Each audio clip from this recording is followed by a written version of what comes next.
ng mga nagbabagang balita. Babaeng nag-viral matapos ang pagpapat session ng shabu online. Arestado na ng PNP. Isang bahay na sunog sa Libmanan. Senior citizen na nakatira sa nasunog na bahay, maswerteng nakaligtas.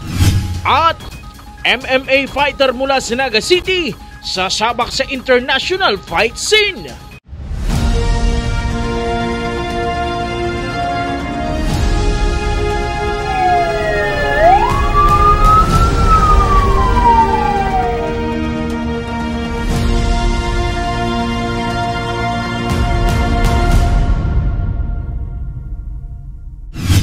Magandang gabi, narito ang mga may init na balita sa Camarines Sur.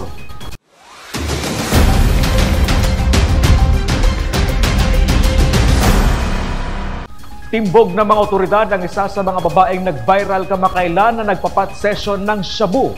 Kung paano natunton ng mga otoridad ang suspect, alamin sa ulat ni John Amador.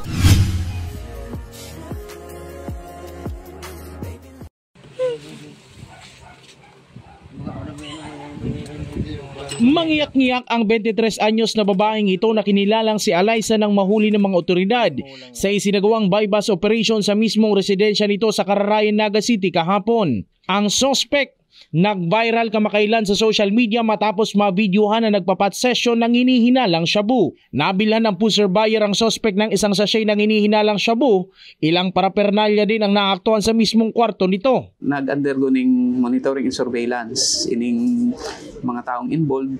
So ini po sinagibo kang Police Station 6 asin kang CIU hindi po sa headquarters. And upon verification, upon surveillance, nag-conduct po ng bypass operations ang Police Station 6 and positive po na kuan na ning shabu o nabakala ning shabu ini yung saro duman na involved. So ini po pinagbistong si Alaysa, sarong 23 anyos na babae. Ang makamundo igditahubin pangmaray na involved na sa illegal na activities. Ayon kay Sergeant Aguilion, ang mga kahalintulad na video sa social media na gumagamit umano ng illegal na droga ay hindi basta-basta pwedeng ulihin kung walang sapat na dahilan o rason. Ito pong nag-viral na video, ano lang kasi ito parang hindi mo siya pwedeng gamiton sa court as evidence. Kasi inot na inot, data po mapapatunayan kung talaga ito siya bumananggad. But since sabi nga again, bako mangitap pinanghaki iswapon para masabi na nagkakawat lang sinda o bako man tong tunay na shabu. But still, kay panta po mag-verify, kay panta mag-conduct ng surveillance and monitoring. So yun na po ito naging resulta, positive na involved sila sa illegal activities. Nakakabahala man ang pagkakasangkot ng suspect na 23 anyos pa lamang. Ayon sa nakuhang impormasyon ng CSN, dalawa sa nahuling magkahiwalay na operasyon kontra droga nitong mga nagdaang araw ay naging kasintahan din ng suspect. Mahaharap sa kasong paglabag sa Section 5 at 11 ng RA 9165 o Comprehensive Dangerous Drugs Act of 2002 ang suspect. John Amador, CSN. Napabayaang niluluto ang nakikita ng Bureau of Fire Protection Libmanan na pinagmulan ng sunog sa isang bahay sa barangay Malansad Viejo kagabi. Senior citizen na nakatira sa bahay, maswerteng nakaligtas. May ulat si Eli Balbin. Matumbayan. Matutuloy nito na yan. Nagngangalit na apoy ang gumising sa mga residente matapos masunog ang isang bahay sa Zone 1, Barangay Malansad Viejo, Libmanan, Camarines Sur, bandang alas 7:50 ng gabi nitong Lunes, June 16. Tiningnan ko yung motor ko sa ilog. May kinuha kong tubig. Pagdaan ko, may nangangamoy ng parang guma. Bambaho. Diretso ako. Ay pagbalik ko, maapoy na, malaki na. Malaki na, hindi na kayang apulay. Sa panayam ng CSN kay Tatay Benjamin Abig, may-ari ng natupok na bahay, nasa kalaliman siya ng tulog nang mangyari ang insidente. Hindi ko nga po alam dahil tulog na ko na kuwan lang ko, makakaramdam akong init. Tapos tuloy-tuloy na si apoy. Yan, buti nga nakalabas ako.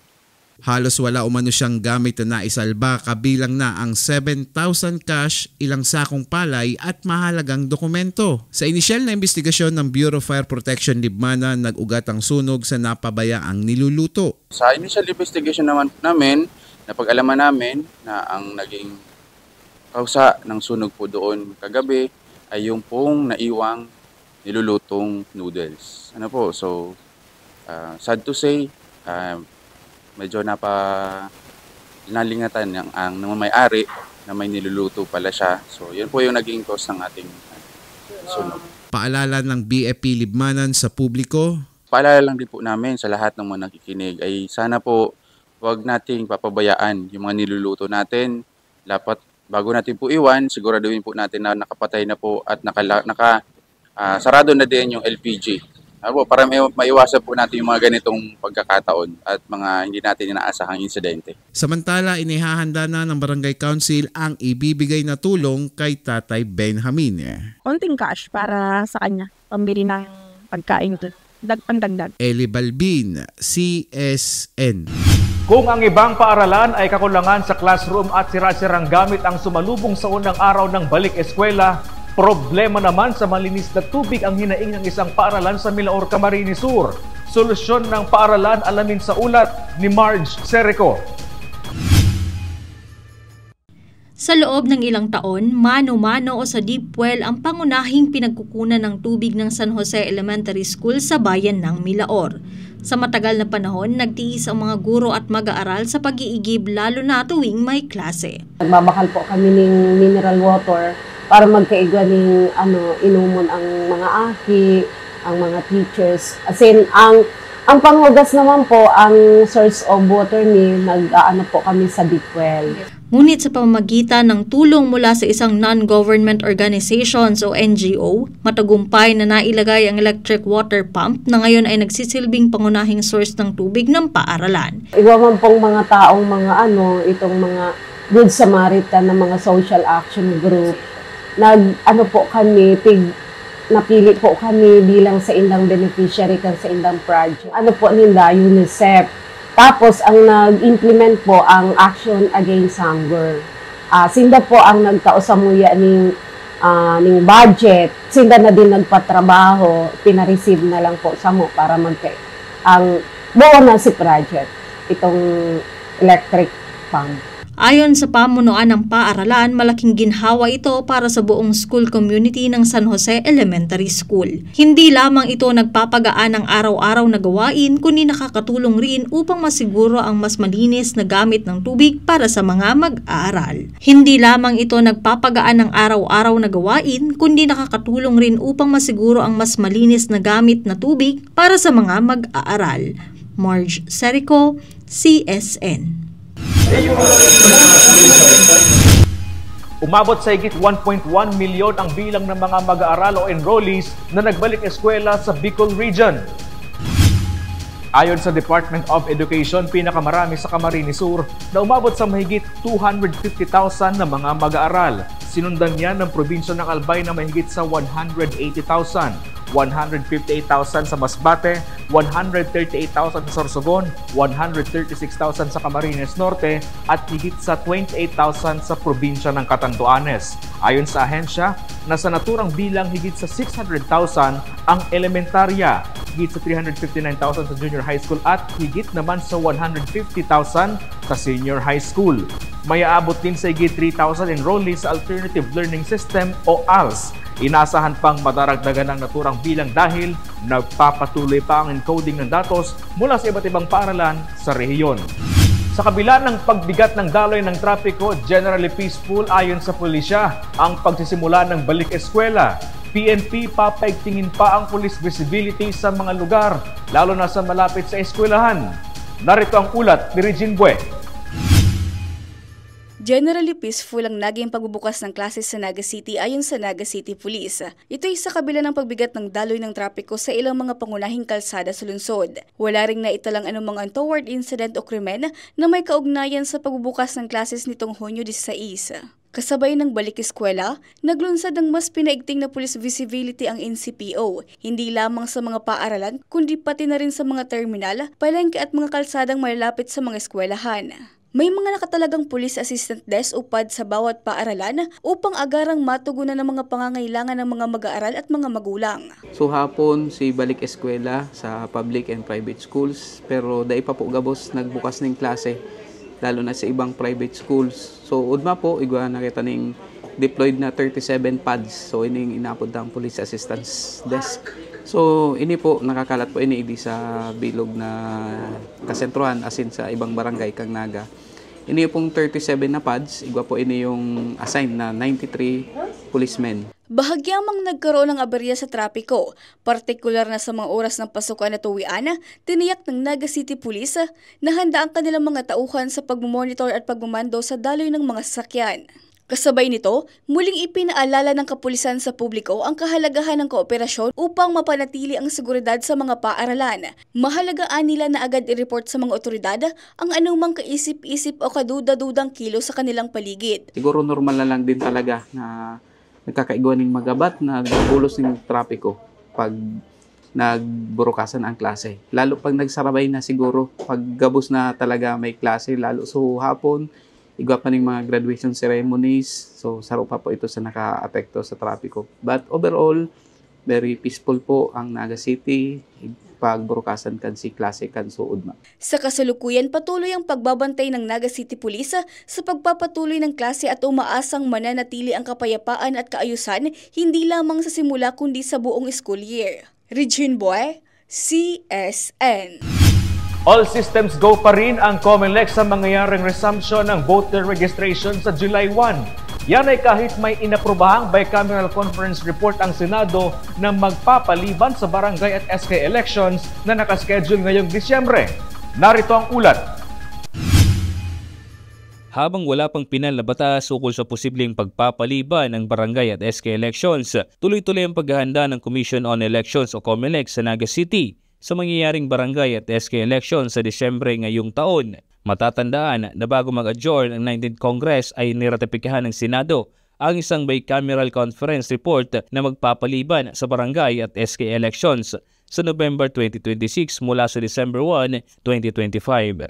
Ayon sa COMELEC Naga, ipinagpapalagay nilang matutuloy ang halalan sa Disyembre 1, 2025, kaya puspusa na ang mga pre-election activities. Siyempre po, abang hindi pa naman isabatas yung postponement ng election, we will presume na ang election natin December 1, 2025. Meron ng calendar of activities ang COMELEC, may voters registration na tayo. Kabilang dito ang nakatakdang voters registration mula Hulyo 1 hanggang Hulyo 11, 2025.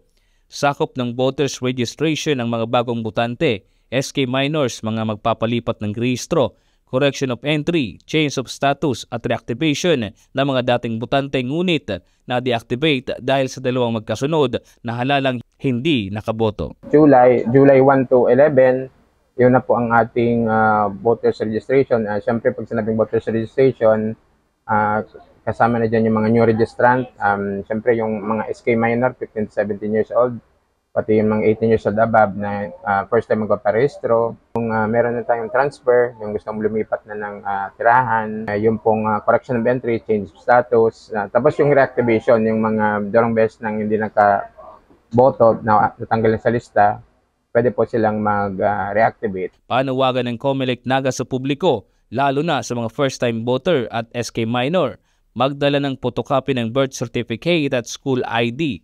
Para naman sa 18 pataas, kailangan lamang ng anumang government-issued ID. May mga first-time voter, mag-registrant pala, mag-register na po tayo para po makapag-participate po tayo sa upcoming election. Siyempre po, ang initial requirement po natin para makakapag-boto ay makapagparehistro. Kaya po, inibitahan po ang lahat, hindi pa nakapagparehistro, July 1 to 11, dito sa COMELEC Naga, magparehistro na po tayo. Paalala ng ahensya na ang unang hakbang para makaboto ay ang pagpaparehistro.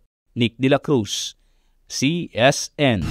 Hindi lang mga tsuper ang umaaray sa pagtaas ng presyo ng mga produktong petrolyo. Maging ang mga magsasaka umaaray na rin lalo na't epektibo na ngayong linggo ang big-time oil price hike. Narito ang ulat. Kahit anong sipag, lugi pa rin. Mahal ang gasolina, mura ang palay. Paano pa kami kikita? Ito ang daing ni Mang Wilhelm at Emerson, mga magsasaka mula sa bayan ng Milaor na dekada-dekada nang umaasa sa pagsasaka bilang pangunahing kabuhayan. Katulad ng libu-libong magsasaka sa lalawigan ng Camarines Sur, labis nilang nararamdaman ang bigat ng sunod-sunod na pagtataas ng presyo ng produktong petrolyo. Daing din nila ang mababang presyo ng palay. Ngayong linggo, muling tumaas ang presyo ng petrolyo sa 1.80 pesos kada litro para sa gasolina at diesel, habang 1.50 pesos naman ang tinaas sa kerosene. Para sa mga tulad ni Mang Wilhelm at Emerson na gumagamit ng traktora, water pump at iba pang makinarya, doble ang epekto nito sa kanilang gastusin. Yung paglangkaw kang cost production kan mga parauma, aside kan mga bani, abono, actually may mga tinatauman sa mga subsidy, pero kulang siya. So since ang paglangkaw ng petrolyo, saro na naman siya sa mga cost production na. More on ko yan sa mga hand tractor, yan, sa patubig lalo na. So, yan. Wala pong impact sa mga parauma. Anong mangyayari sa mo? Lalong bagsakan ko yan. Mamatayin ko yan. Dagdag sa cost po. Oo, imbis makaiwas-iwas man ang ay madakul-dakul man mabakal, mayo lalong nagdikit. Hindi lang si Mang Wilhelm at Emerson ang may ganitong karanasan. Marami sa mga lokal na magsasaka sa Camarines Sur ang nalulugi na at nag-iisip ng tumigil sa pagsasaka dala ng walang humpay na pagtaas ng operational cost at bagsak na presyo ng kanilang ani. Mas marekad to ang petrolyo nga ni medyo hababa pa ang presyo. Tapos sa pagpabakal man kan mga paro, medyo alangkaw ang presyo kadto. Ayon sa mga grupo ng magsasaka, bukod sa presyo ng petrolyo, ang kawalan ng maayos na akses sa modernong makinarya at ang kulang na suporta mula sa pamahalaan ang lalong nagpapabigat sa kanilang kalagayan. Kaugnay nito, muling nanawagan ng sektor ng agrikultura sa mga kinauukulan na magbigay ng fuel subsidy. Dagdagan ng suporta ng mga kooperatiba at itakda ang patas na buying price ng palay upang hindi tuluyang mabaon sa utang ang mga magsasaka. Siguro ang pakiulay ko na lang, tawanan ning magkakaligong atensyon lalo na yung mga sa petrol yung paglangkaw kayan. And then si mga subsidy kang gobyerno ipanaw dagdagan. So araw na lang siguro kayan. Marge Serico, CSN. Balik eskwela na kaya isa sa mga must-have na dala ng mga bata ay ang kanilang baon. Health expert may recommended na ideal baon sa mga bata. Kung ano yan, alamin sa ulat na ito. Sa pagbubukas ng klase ngayong pasukan, hindi syempre mawawala ang baon ng mga eskwela. Ngunit ano ba talaga ang ideal na baon ng mga eskwela? Ayon sa health expert, highly recommended ang tubig at crackers na baon para sa mga mag-aaral, lalo na sa mga mas batang estudyante. Ang ganitong uri ng baon ay hindi lamang praktikal at abot kaya, mas ligtas din para sa kalusugan ng mga bata. Madaling kainin, hindi madaling mapanis at hindi nangangailangan ng matagal na paghahanda. Higit sa lahat, nakakatulong ito upang maiwasan ng foodborne illnesses na karaniwang tumatama sa mga bata sa mga pampublikong paaralan. Simpleng pagbaon ng tubig, adequate hydration na tinatawag, and mga simpleng biscuit na wala masyadong halo, wag masyadong maasukal, lalo na sa mga bata. Siyempre, ang mga bata, immature pa yung mga mga organs kung sinasabi. So mas maganda yung kung home prep meals, mas maganda yon yung mga ginawa sa bahay, niluto sa bahay. Tapos tubig, iwasan din yung mga masyadong maasukal na inumin. Maraming nabibili ngayon, mga juice, 'di ba? Iwasan ng juice, soft drinks. Mas maganda pa rin ang tubig, lalo na mainit din ngayong panahon. Pinaalalahanan din ang mga magulang na tiyaking malinis ang baon ng kanilang mga anak at ito ay nakalagay sa maayos at malinis na lalagyan. Mahalaga rin daw na turuan ng mga bata na huwag makipagpalitan ng pagkain upang maiwasan ang posibleng hawaan ng sakit. So advice sa mga magulang, i-train yung mga bata na every before and after kumain, maghugas lagi ng kamay. Lalo na sa mga batang maliliit, marami mga kalaro yan. So kapag every time na makipaglaro, makikihalubilo sa tao, very basic ang hand washing. Madaming ma-prevent na sakit, mga yung usual na ubo, sipon, trangkaso. Sa simpleng mga hakbang gaya ng pagpili ng ligtas na baon at pagsunod sa tamang kalinisan, masisiguro ang kalusugan at kaligtasan ng mga mag-aaral ngayong balik eskwela. Marge Serico, CSN. Kakulangan sa supply ng tubig sa bayan ng Kabusaw halos isang dekada na. Ilang residente nagtsatsaga sa pagsalok ng tubig sa balon dahil sa palpak na serbisyo ng water supplier ng bayan. Ang tugon ng Kabusaw Water District sa ulat ni Eli Balbin. May yun yung tubig na dire-diretso ang bulos, pirming napuputol. Halos isang dekada nang nararanasan ng mga residente ng bayan ng Kabusaw, Camarines Sur ang perwisyong paputol-putol ng supply ng tubig dahil sa palpak na serbisyo ng water supply ng bayan. Ganyan inilarawan ng isa sa mga consumer ng Kabusaw Water District o KAWAD na tumanggi ng humarap sa kamera. Aniya, matagal ng panahon nang hindi natutugunan ang pangangailangan ng mga residente pagdating sa tubig. Makailang beses na din silang naglabas ng hinaing sa general manager ng KAWAD, ngunit ito ay nagbulag-bulagan lang umano at nagbingi-bingihan sa sitwasyon. Sa pag-iikot ng CSN sa bayan ng Kabusaw, kapansin-pansin ang mga bote ng tubig at mga balon sa kani-kanilang mga bahay. Ito pala ang nagiging pangunahing supply ng tubig nila mula sa mga poso at balon. Sa panayam ng CSN kay Gemma Murata taong 2021 nang magbayad sila ng 3,000 piso sa Kabusaw Water District upang magpakabit ng tubig. Ngunit 6 na buwan lang tumagal ang supply ng KAWAD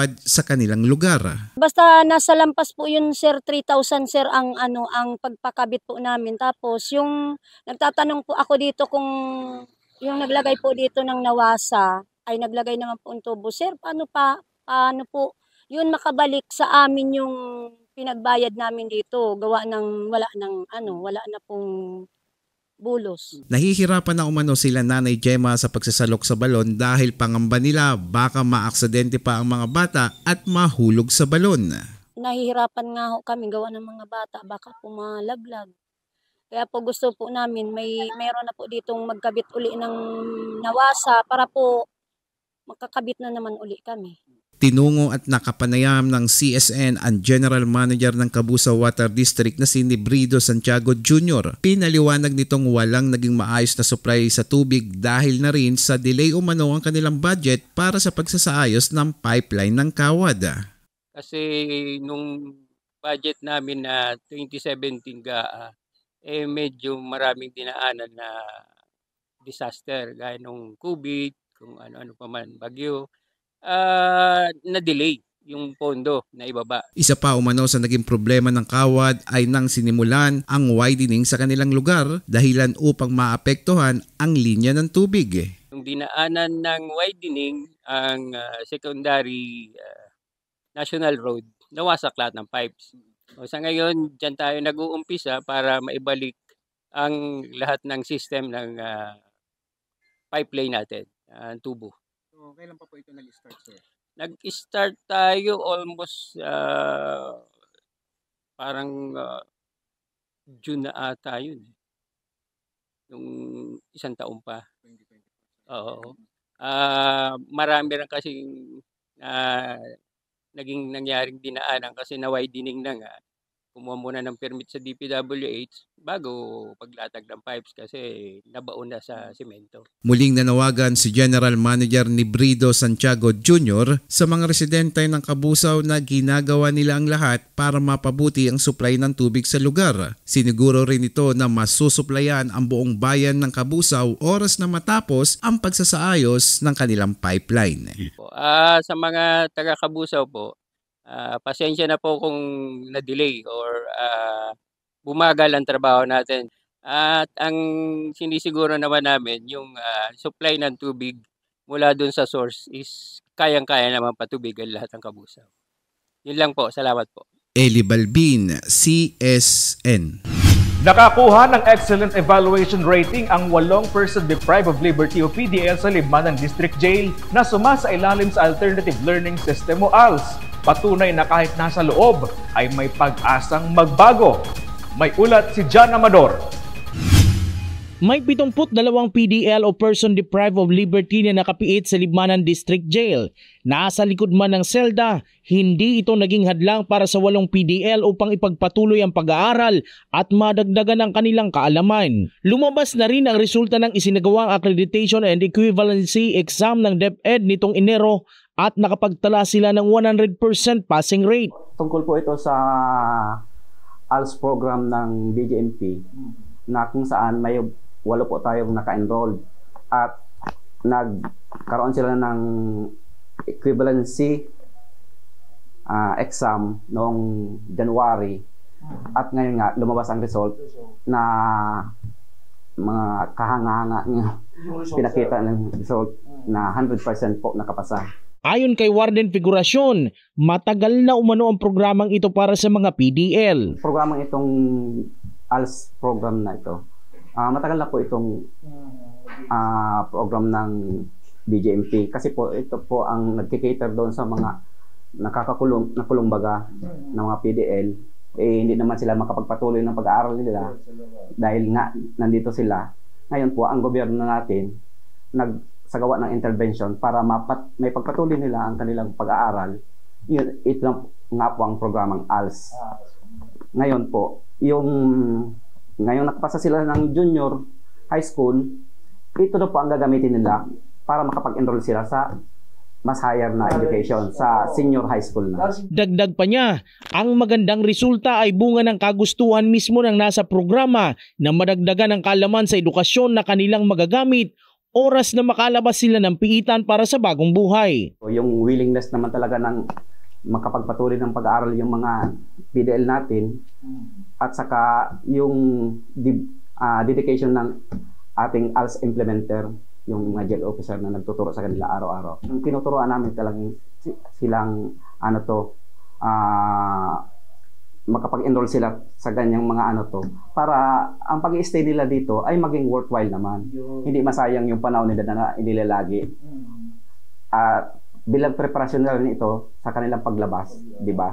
Magiging mabuting mamamayan na sila at may mga oportunidad silang magagawa. Samantala, inaanyayahan naman ng BJMP para sa trade fair sa Naga City ngayong June 19 at 20 kung saan maaaring mabili ang mga produkto gaya ng mga handmade rugs, painting at iba pang mga handicrafts. Inaanyayahan ko po ang lahat ng mga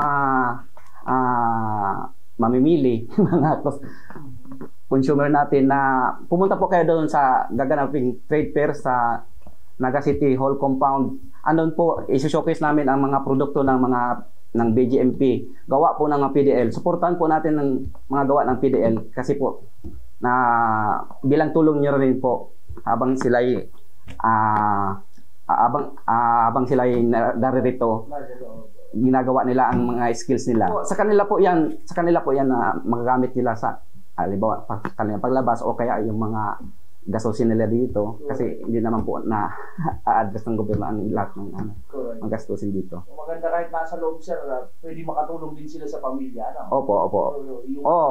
Yun nga ang iba talaga nagpapadala sila sa pamilya nila. Malaking tulong din umano para sa pamilya ng mga PDL ang mga malilikom sa trade fair habang isasagawa din ng BJMP ang tree planting sa Kabusa Wetlands sa darating na ika-21 ng buwan. Jan Amador, CSN. Setting international stage ang Bicolanong MMA fighter matapos pumirma sa isang international mixed martial arts promotion. Paghahanda ng atleta at team nito sa kanyang mga susunod na laban, alamin sa ulat na ito. Sealed with a signature. Sasabak na sa international stage ang 20 anyos na si John Maynard Atole mula sa Naga City sa larangan ng Mixed Martial Arts o MMA matapos pumirma ng kontrata sa One Singapore-based MMA promotion. Para kay Maynard, dream come true ito para sa kanya lalo't noon pa lang ay hilig na niya ang combat sports. Bata pa ako, nanonood ako ng wrestling, WWE. Tapos yung kuya ko, kami yung dalawa nagsasakalan. Hanggang sa, in-enroll ako ni Kuya, yung panganay naming kapatid, dito sa Team Arlan. Kaya yun, tuloy-tuloy yung laro ko. Ngunit, gaya ng ibang atleta sa iba't ibang larangan ng sports, ay hindi naging madali ang kanyang mga pinagdaanan. Experience ko, mahirap. Mahirap talaga. Hindi madali yung MMA. Kung maglalaro, hindi madali. Mahirap training. Kailangan talaga walang putol training, dire-diretso pag may laro. Hindi daw matatawaran ang sipag at determinasyon ng batang Atole sa bawat laban sa loob at labas ng ring. Isa si Menard sa mga lumaban sa URCC nitong Kaugma Festival 2025 na may layuning makilala pa ang mga rising MMA fighters. Kaugnay ng mga nakambang laban sa international stage ay maaga raw itong pinaghahandaan ni Menard at ni Coach Arlen Faurillo. Marami din kasi ibang level na din kasi yan. Ibang level na yung mga kalaro mo sa big stage na ganyan. So, marami kaming ginawang adjustment sa laro niya from striking, wrestling, and sa ground game. Naniniwala si Coach Arlen na gaya ni Menard ay marami pang mga MMA fighter sa Camarines Sur ang may potensyal na makarating sa world stage. Hangad ni Coach Arlen ang suporta sa mga taga-Camsur at Bicol Region para sa mga susunod na laban ni John Menard. Nick De La Cruz, CSN. 60 bags ng dugo ang target ng isang barangay council sa Calabanga, Camarines Sur sa inorganisan nitong bloodletting activity. Aktibidad layuning mapanatiling sapat ang supply ng dugo sa blood bank. May ulat si Regine Bue. Isang blood donation activity ang isinagawa sa Barangay Sabang, Calabanga, Camarines Sur nitong Hunyo 17. Layuning makatulong na madagdagan ang supply ng dugo sa mga blood bank. Ayon sa ilan sa mga nag-donate kagaya ni Ernie at Ronaldine, hindi lamang ito para sa kanilang sariling kalusugan, kundi para na rin makatulong sa mga kapwa na maaaring mangailangan ng dugo sa oras ng pangangailangan. Anila mahalagang nagaganap ang mga ganitong mga aktibidad upang mapanatiling sapat ang supply ng dugo. Para po itong mga ng tao na hindi ma-survive ang nangaipon para po ang buhay. In case of emergency sa family, pwede na siya makatabang. And then sa mga naghahanap ng donor, makakatabang na and malaking tulong to. Ayon naman kay Dr. Rochelle Bordado Occhiano mula sa BMC Blood Bank, regular ang kanilang pagsasagawa ng ganitong mga bloodletting activities upang masigurong hindi kukulangin ang dugo lalo na sa mga panahong kailangan ito ng mga pasyente. Code Green o sapat naman ang supply ng dugo sa BMC Blood Bank. Sa tulong ng Kalintulad na donation drive ay napapanatiling normal at sapat ang supply ng dugo sa blood bank.